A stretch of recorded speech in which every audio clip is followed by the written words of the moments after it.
And your name on YouTube is The Music Professor. So you should, of all people, be very careful in your arguments. And so the next time you wake up in the morning and people ask you what you think about Wim Winters, you think twice because you have a responsibility. Ladies and gentlemen, you are the best community, a creator, a musician, whatever you want to call me, can wish for. Not only for being here with us and with me on this journey, which is not easy, reconstructing the tempo, reconstructing metronome marks, like what did Beethoven had in mind, what did Chopin had in mind, just that idea alone. But also, you keep sending me interesting things, like for instance here on one of my last videos, where Baroque Bach wrote to me, "Hi Wim, just to let you know, I just now saw a short just made today about you by the music professor Matthew King, who you made a video about a couple of months ago. He has simply claimed that you're unable to execute music in a virtuoso way. It's a shame that someone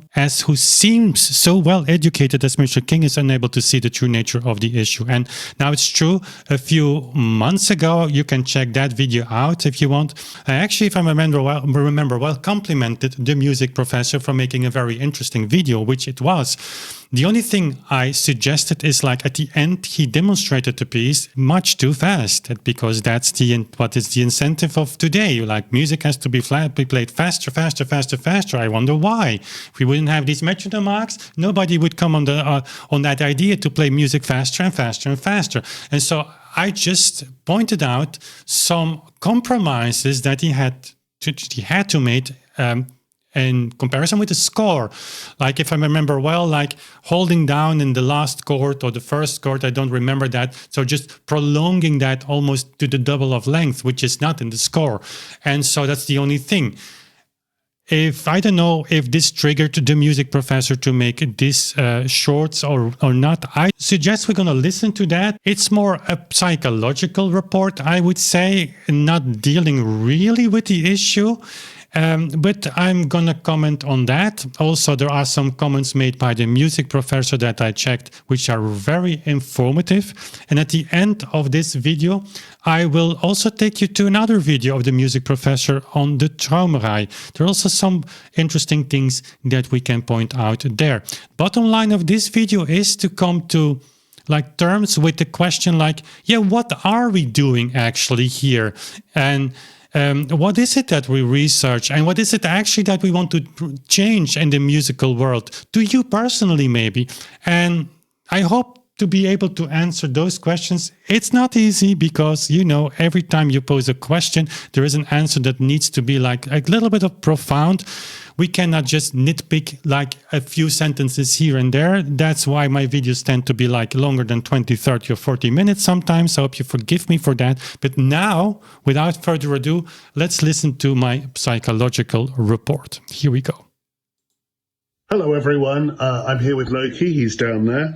And I'm just responding to, some people have asked me what I think about Wim Winters, and I've kind of held back from responding to that. I think that Wim Winters belongs to a contemporary phenomenon, really, where people with very fundamentalistic ideas, usually quite bizarre, eccentric ones, and I think his double beat theory is wrong and utterly eccentric. They use these things in order to cover over some issue that they themselves have. I think Wim Winters can't actually execute music in a virtuoso way, and so he has to pour scorn on those who do. And that's about all I have to say about him. If I would be very strict, I would answer that's all you've got? That's your answer to the insurmountable problem that these metronome marks pose to us? For over a century now? That's it? You're going to think you sit there in your couch, or you wake up in the morning calling for your dog and then saying how people ask me to respond to Wim Winters. How am I going to do that? This guy must be so frustrated because he's not a virtuosic pianist and he wants to pour scorn over people. I've never, ever, ever, ever done that.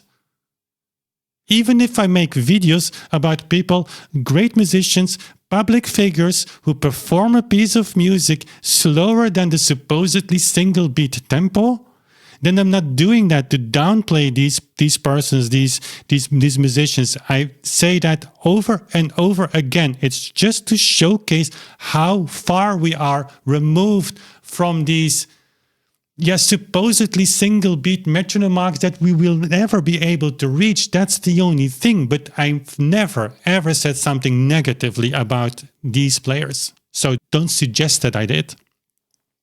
But the question is, what are we researching here? Why do we do that? What's the problem? And it's surprising to me that you don't see that. I generally think many people don't see the problem, don't want to see the problem. And therefore, the only thing I can do, the best I can do, is just go to this Mr. Czerny. And it will not be the only one. So we will go to another piece as well. And I also will go to some comments that the music professor made, because we can learn a lot about the way of thinking of these people. It's group thinking. People accuse us of being a cult, you know. Wim Winters with his followers. No, the people who come here, majority of you watching now, you understand the problem. You understand that the status quo of today in classical music is giving you an image of music written so long ago, which is definitely not how it was conceived. And I've never said, and Mr. Music Professor, you shouldn't say that either, that I want you to play like that. The only thing we do is try to figure out how Chopin had his music in mind, how Beethoven thought of his music to be played, how Schumann, what Schumann had in mind, what, you name it, all these composers of the 19th century, what they had in mind. From there, from once we understand that, you do whatever you want. But the reason that people keep coming back to me, and I'm going to make some other videos because it's like an explosion sometimes, I think, these days, about what people have to say about my work. And oftentimes very emotional. Like why? It's because there is no other solution to the problem. So here you have Karl Czerny, and that's my question to, let's check the name because to Matthew, let me say it like that, a music professor. I don't want to sound any like whatever. So to Matthew, like, this is Karl Czerny. This is how I play it in a non-virtuosic way.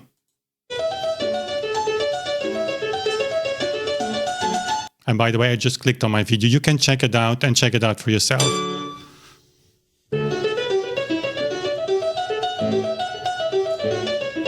So, and this is exactly according to Czerny's metronomization. That's also what he wants. If you go to his preface of the Schule der Gläubigkeit, this is the first print. Here it's in German. Nachstehenden Übungen haben ausschließlich den Zweck, diesen Zweig der Virtuosität zu entwickeln. So Czerny is not supposedly like starting from the idea that you already are a virtuoso. So it's in German, I'm sorry. But basically what he said, I've used this quote like so many times. So that once you practice them, in dem überall angezeigten sehr schnellen Tempo, mit Beachtung aller übrigen Regeln der schönen und richtigen Vortrags. So you have to play these pieces, you have to practice these pieces until you're able to play them in what Czerny writes, very fast tempo prescriptions, which are his metronome marks. And so therefore, here, my version, it's this. And people will say, this is not far, that's not fast. Okay, maybe not to you. We have no clue anymore what was fast to Czerny. But the question we want to solve, and it's not fundamentalistic, it's not dogmatic. It's not like, I'm seeing this in the score, and good sir, you don't follow that, so therefore you are excluded as a musician. No, it's an option. Nobody will say to you that you have to follow that you have to play music of Beethoven as he wanted it. And by the way, we ourselves say that here are the symphonies in whole beat. This is just an interpretation. It's a one version, the first version ever of these symphonies in whole beat. We play very strictly in tempo. Yes, why? Because if you read the sources in that time, and especially for the symphonies, I mean, you can easily reconstruct that Beethoven actually wanted that, and so it's your choice to do that.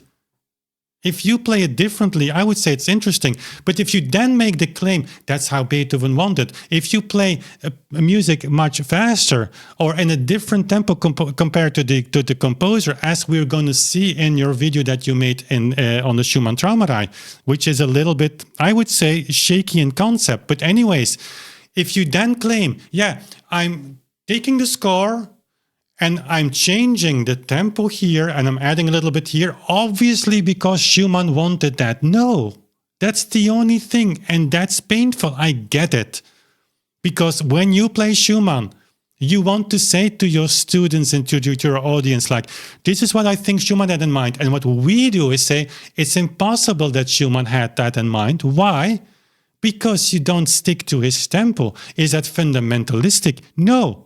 Just go to the 19th century and you read a lot of people, including Schumann, saying how important the correct tempo was for them. Why do you think that these composers took the effort of like writing down their tempi? I'm going to come back on that. But go back to Czerny now. So if you think I'm only doing this because I cannot play it in a virtuosic way, then I ask you to play this music like this.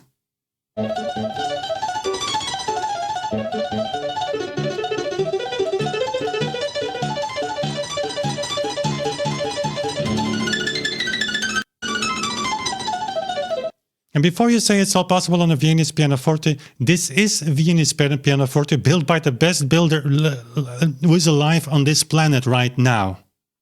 A state-of-the-art instrument. I invite you.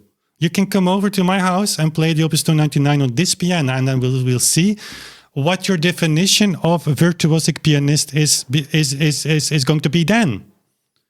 The only reason why I do research about historical tempo and why it surprises me that so many people have difficulty understanding that this is not possible. And it's just one example. We have hundreds of examples. Just do some homework. We have Czerny is just a very brilliant example. Why? Because at Czerny Opus 299 here, you can sight read that in a slower tempo. I mean, Matt, you can do that too. Especially the first ones. If you go to the number 1, you can sight read that. That's why it is such a brilliant example. That's number 2, but doesn't matter. Here, 108 half note. If I'm not mistaken, I have a video here of me playing this here, long time ago. This, by the way, is a Frenzel original 1823-ish forte piano. This is the Opus 299 number 1 in just, there's nothing dogmatic to it. When Czerny writes, you practice the pieces until you can play it in 108. Well, that's what I did. And that's this result.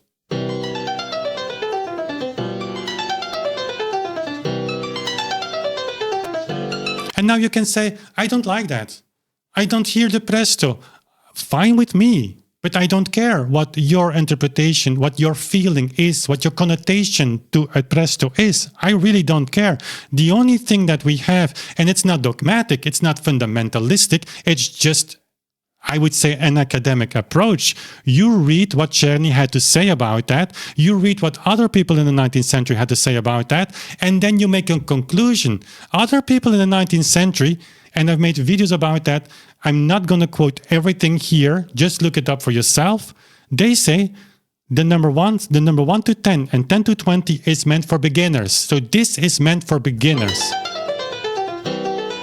Now, if you're teaching, and I guess you're teaching, then this piece is not for like first month beginners. First year you have to have a good one. So that's very high.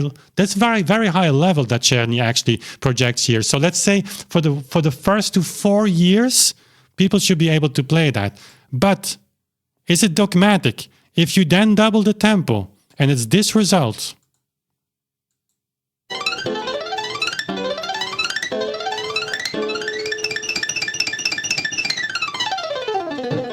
To say that doesn't make any sense.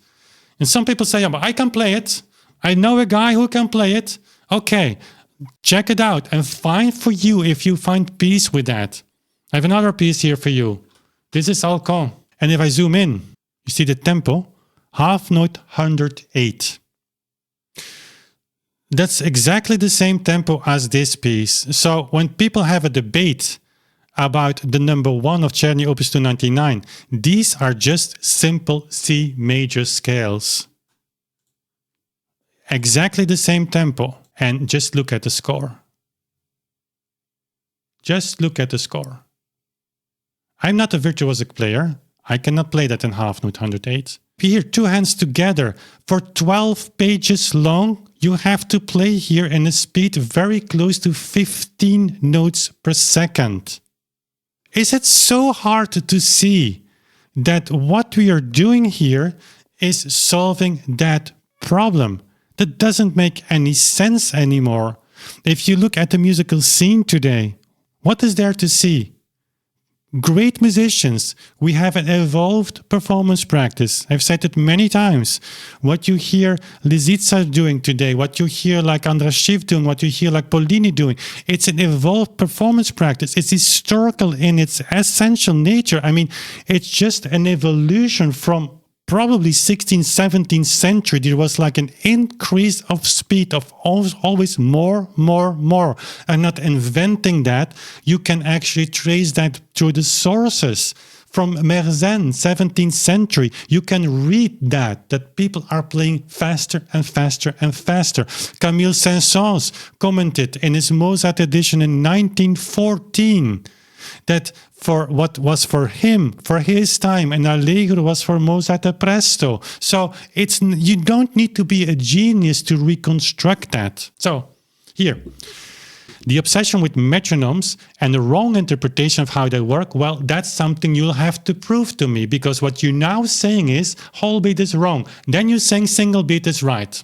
The issue is, do we have a problem? If yes, what's your solution? If no, then prove it to me. Even become like for 5 minutes a dogmatic musician and play according to metronome marks. How difficult can that be? And if you're not able to do that, then you have a gigantic problem with claims like this. There is no in between. You cannot say like metronome marks were just targets. Here are a few quotes. I'm going to read them later on in the video. We have enough quotes of the 19th century and also by the composers to know that metronome marks were accurate tempo indications, and that actually the majority of composers and also authors of theoretical books wanted you to play according to these metronome marks. There is no discussion about that. So if I'm dogmatic, I'm in very good company. So, but this is an important statement you make. A wrong interpretation of how they work. Then you explain to me how you think they work. It's all part of my problem with this particular cult movement. So now we are a cult movement. Like, listen, when people go on an emotional level to debunk something they don't like, they have no rational arguments. That's it. So therefore, what I said at the beginning is that really all you've got? Like to have, I'm an obsessed person with a cult movement. So all of you watching right now, I'm sorry, you're part of our cult. I mean, it's laughable, right? We're grown-ups. Really? I mean, I don't know the age of Matthew, but I think he's a little bit older than me.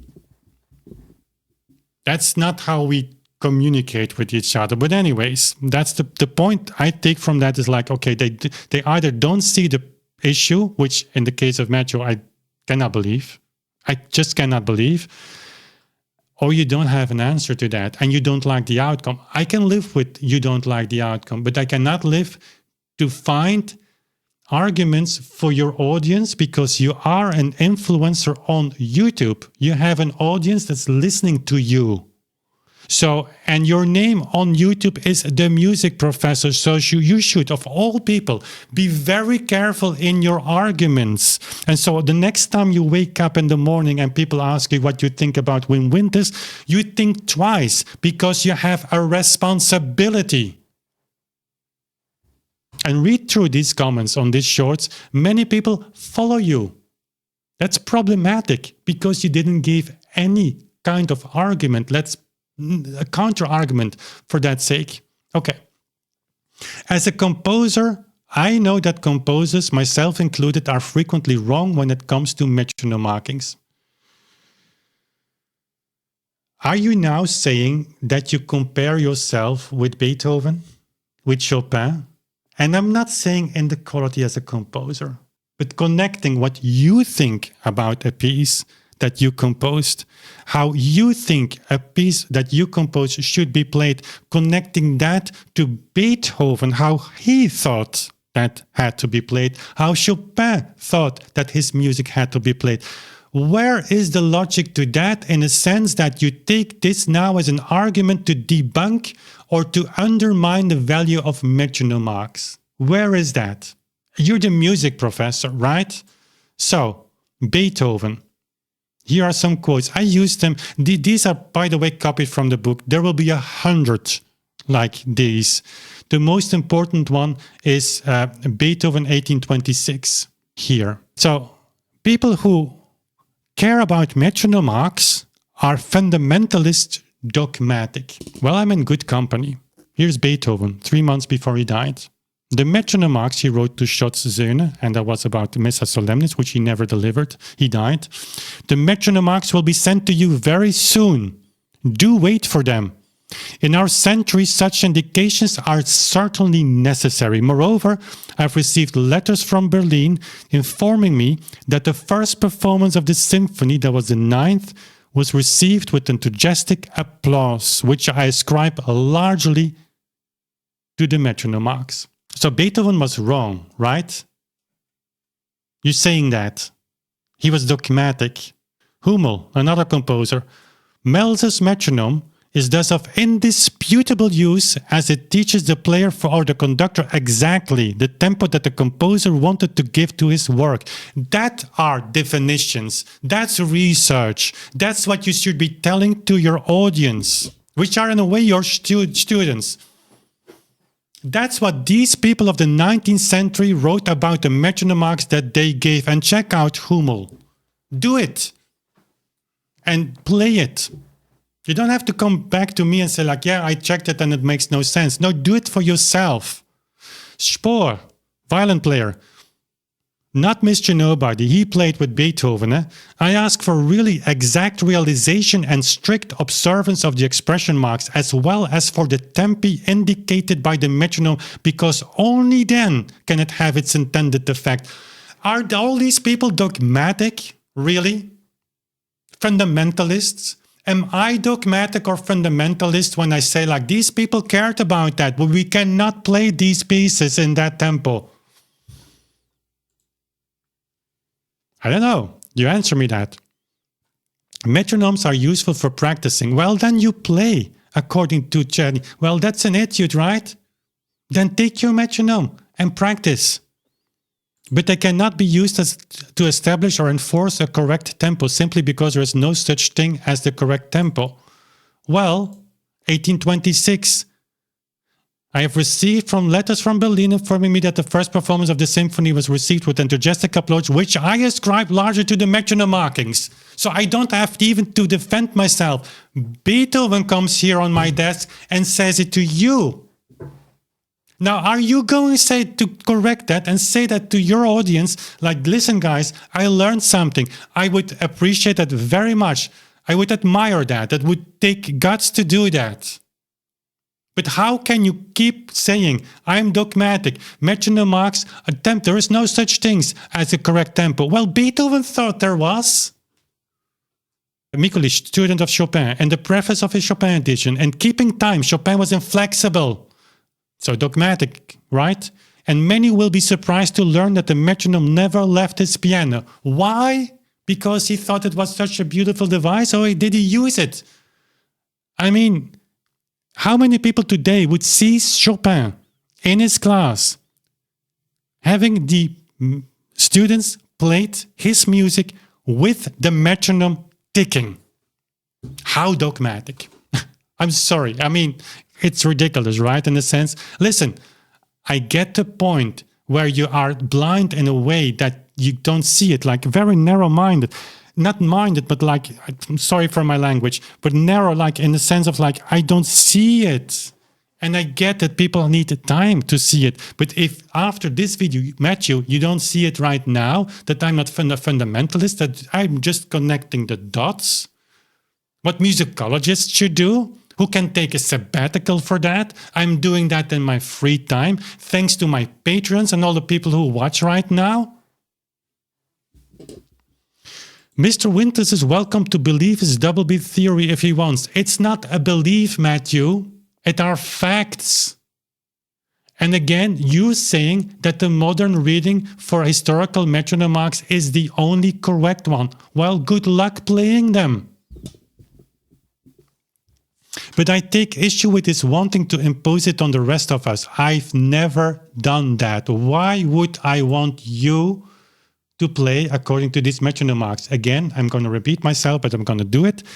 The only thing I say, and that's why it is so painful, and I'm actually not saying that, that's just a logical consequence. From the moment you take these quotes seriously, there will be 100 in the book, and we can give 500, because what's more logical that the metronome gives an accurate tempo, and what's more logical than when the composer, the most important thing that you can think of a performance is the tempo choice for everyone.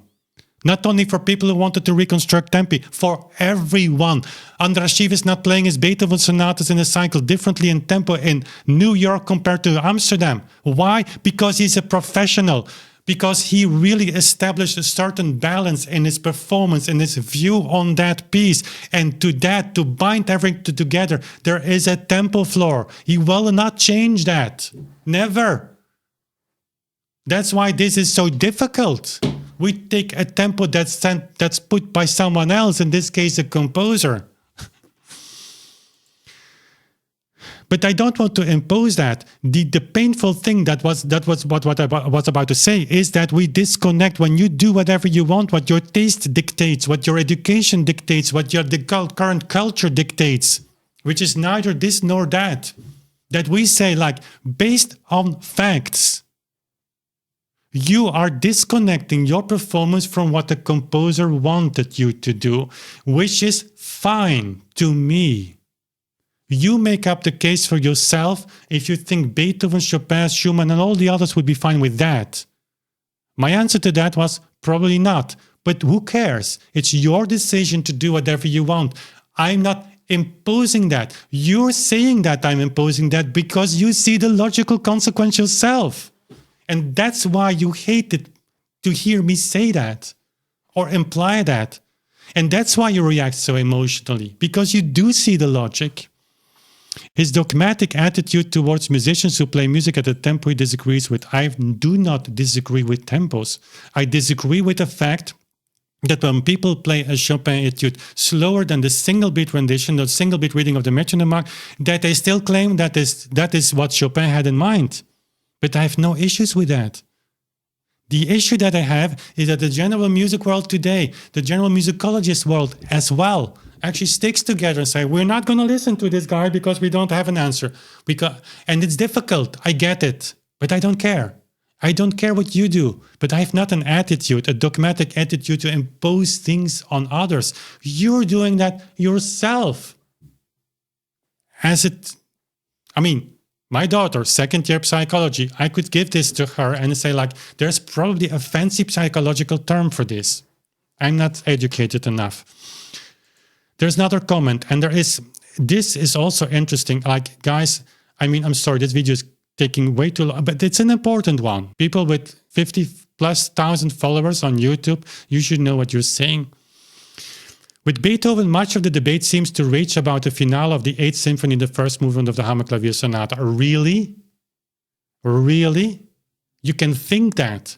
But I hope you're the music professor, that you're not just scrolling on Reddit posts to say this. Yes, the finale of the 8th Symphony is highly problematic. 17 notes per second. Can you do that? Just try to imagine that. The first movement of the Hammerklavier Sonata, half note 138, for 8th notes. The Hammerklavier Sonata first movement doesn't have 16th notes. So half note 138 is already problematic. Yes, it is. Well, If that piece is already problematic, then we have a huge problem because there are a lot of pieces that are way more problematic. But anyways, both pieces are pretty much impossible to play at the prescribed tempo. Oh, really? I mean, what? So what is the issue you have with us? If those tempi are impossible to play at the prescribed tempo, then we have a problem, right? While the guy who gave these tempos says this about his work, 1826, I'm not going to repeat the quote again. But other tempo markings of his seem to work fine. Oh, really? There are some Beethoven pieces that even scholars like Clive Brown openly actually consider to be highly problematic, even in the preface of the violin sonatas, recent edition for Wiener Urtext, or Berenreit, I don't, for that matter. Cello sonatas, same thing. Preface of the Wiener Urtext, I think, like putting question marks with Czerny's metronomization. They seem to work fine. Have you tried them? And if that would be the case, then we go to another composer and then we take another piece. And guess what? All these metronome marks are in the same range. There is no such thing as a Beethoven allegro and a Czerny allegro and a Chopin allegro. No, they had similar tier levels, so to say, of tempi. Bear in mind that Czerny said Beethoven only used the meter marking to determine the tempo of the opening. Please give me that quote. That's a quote that you will never find because Czerny didn't say that. Beethoven wrote that about one song. I don't know if it is published, very complex with a lot of changes of tempo, where he said like, yeah, metronome marks here, like, yeah, the tempo is only for the first few bars. Yeah, okay, what does it mean? What does it mean? That you're going to play now this etude and you play the first 4 bars in tempo and then you slow down? I have news for you, you cannot even play the first 4 bars. And what would you say to your student when he does that? Like, you play the first 4 bars in tempo and for the rest you're free. I mean, what kind of logic is that? That's then the solution to what you apparently do see to be a problem. And then it comes. And since he never performed either the 8th Symphony or the Hammerklavier himself, he probably just chose unrealistic speech for them.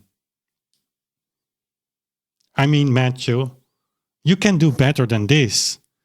The 8th Symphony. You just go on Wikipedia.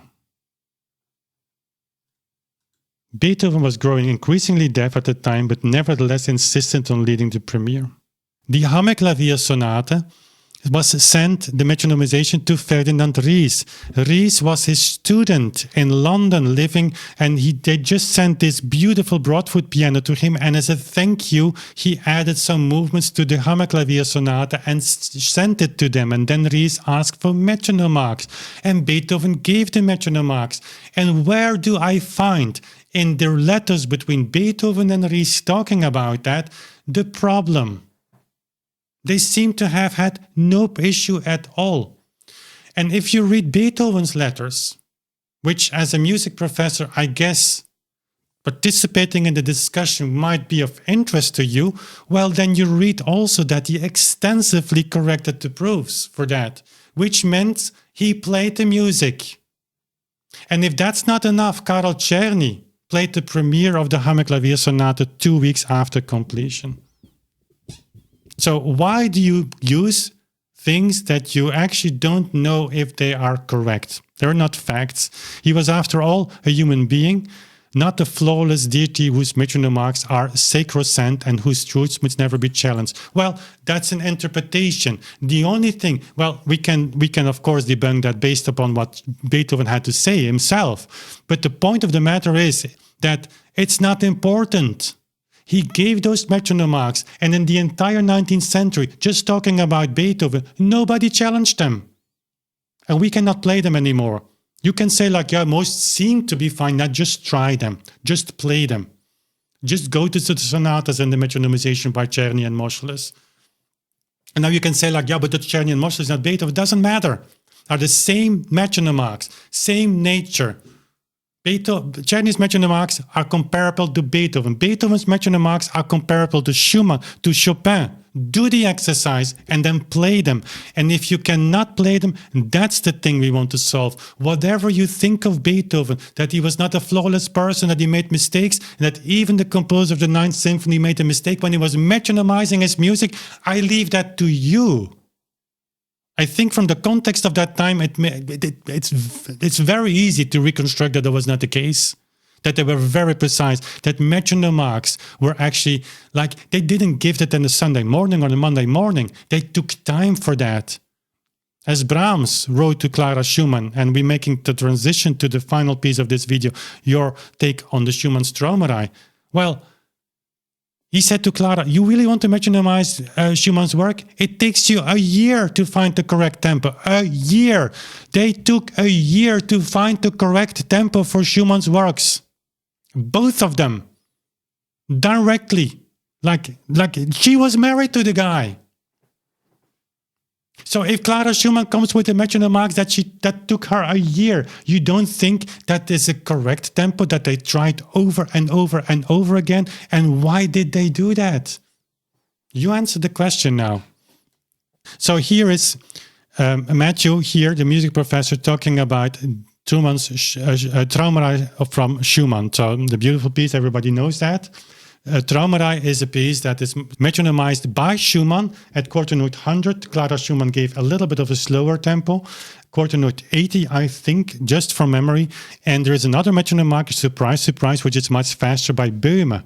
Böhme was a friend of the Schumanns. He made an edition, and the history of editions escapes me a little bit. I think he gave metronome marks before Schumann or whatever. There is a history about the metronomization of Schumann's Traumerei, and we know from the Traumerei, from the Kinderszenen, and we know from the Kinderszenen that it was written for not the virtuosic pianist. And even Alfred Brendel published an article saying that some pieces, well, they are unplayable in the tempi indicated by Schumann. But anyways, Traumerei is one of those pieces that everybody plays in whole beat. The next thing to talk about is tempos. It's an interesting topic because I am very anti-fundamentalist about tempo. I'll give you an example. Beethoven, when the metronome was invented, was very keen for a period in putting metronome markings into his pieces.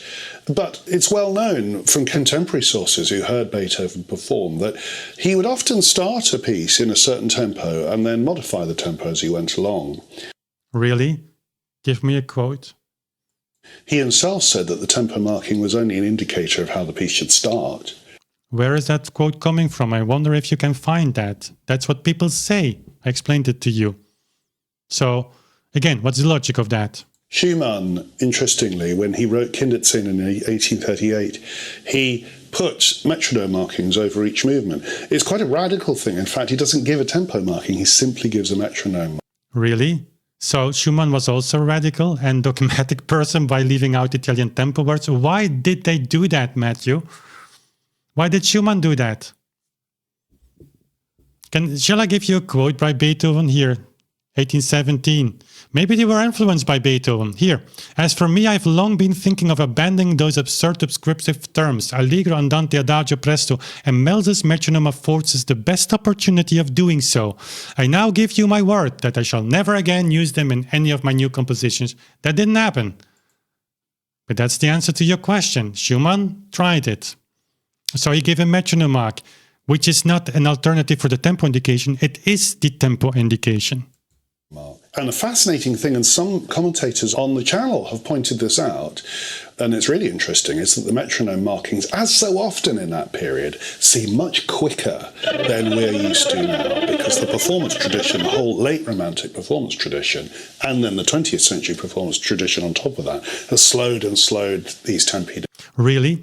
Give me like a reconstruction of the history of that. So since these people gave metronome marks, the entire musical society slowed down. I know people are saying that. People are saying that, but just reconstruct that. There is no evidence for that. On the opposite is true. Like our book will have an entire chapter. People played faster and faster and faster. Always faster, faster, faster. How surprising is that? We're still doing that today. In fact, you're helping this. There is no such thing as a 19th century and 20th century performance practice that slowed down. This kind of Wagner effect. Wagner was accused of playing too fast, rapid music, the fast movements too fast, and the slow movements too slow. There was this this gap between slow and fast. Everything became extreme in the 19th century. So there is no factual proof for this. It's just something, Matthew, you heard on the internet, or some people say. Also, when you read musicologists, I would love to find a musicologist publication that really not only suggests this, but just writes this, because I would love to see his or her reasoning behind. You cannot reconstruct the musical performance history on this notion that people slowed down. It doesn't exist. Down. But I'm not convinced that even Schumann... And by the way, sorry to interrupt you, by the way, it's even worse. People say it's in this trend of ongoing speed in the 19th century that they played even faster than the composer intended, and some even pointed to the metronome marks given by the composer. So these metronome marks that are highly problematic and impossible to us, we have sources of the 19th century. It's not dogmatic, it's not fundamentalistic. It's just a fact. We have sources pointing out that people played even faster than them.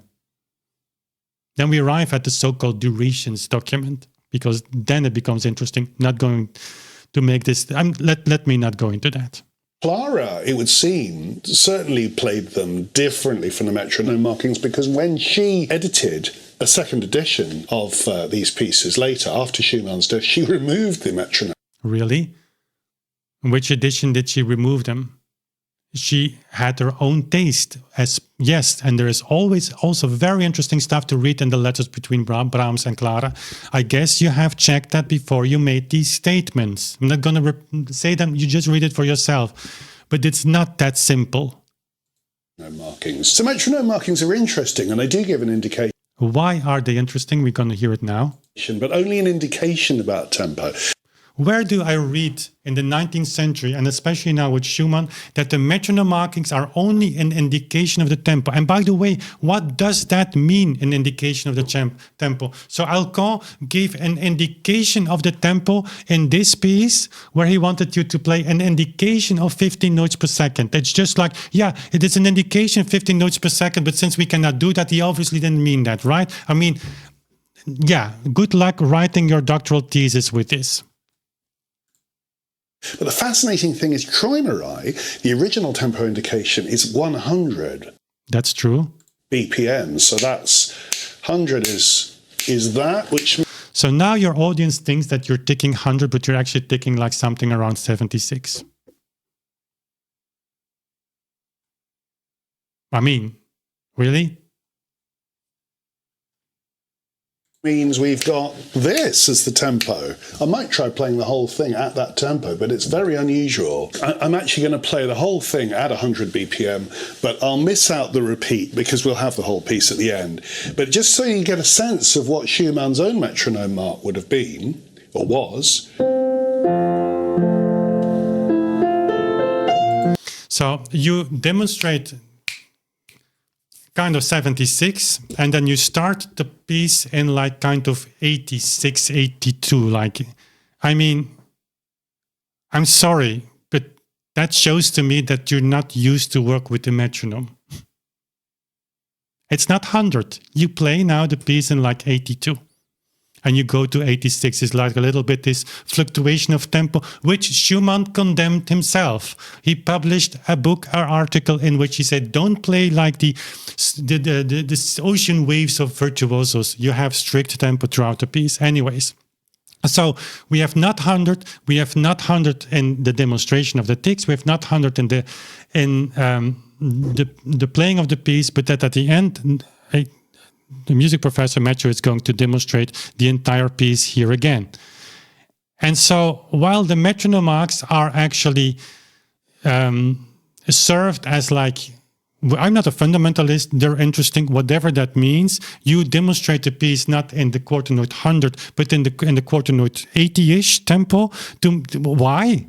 Didn't you check with your metronome? Were you surprised that 100 is really fast? I can imagine you were thinking like, okay, but when I play it like that, my audience would actually not appreciate what I'm doing because I would have to answer the question like, yeah, but Matthew, that doesn't make any sense. That doesn't make any sense. Now I'm going to this fundamentalist Wim Winters, which you condemn, like as to be dogmatic, and I'm going there because he might have an answer to that. No, you demonstrate it in 25% slower. This is whole beat, this is single beat, and you're here. I wonder if you knew that. And then at the end, of course, the demonstration.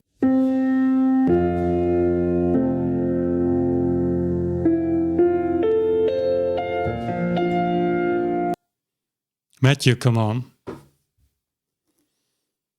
Then you demonstrate the Traumerei in a tempo that's just slightly above whole beat. And I have even worse news for you. Quarter note 100, you play around quarter note 66, 69.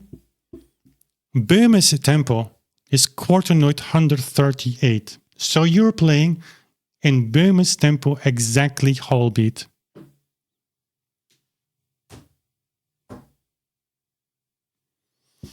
Listen, let me be honest, I'm not amused when I see videos like that just play ad hominem, that want to just dehumanize, in fact, the whole effort.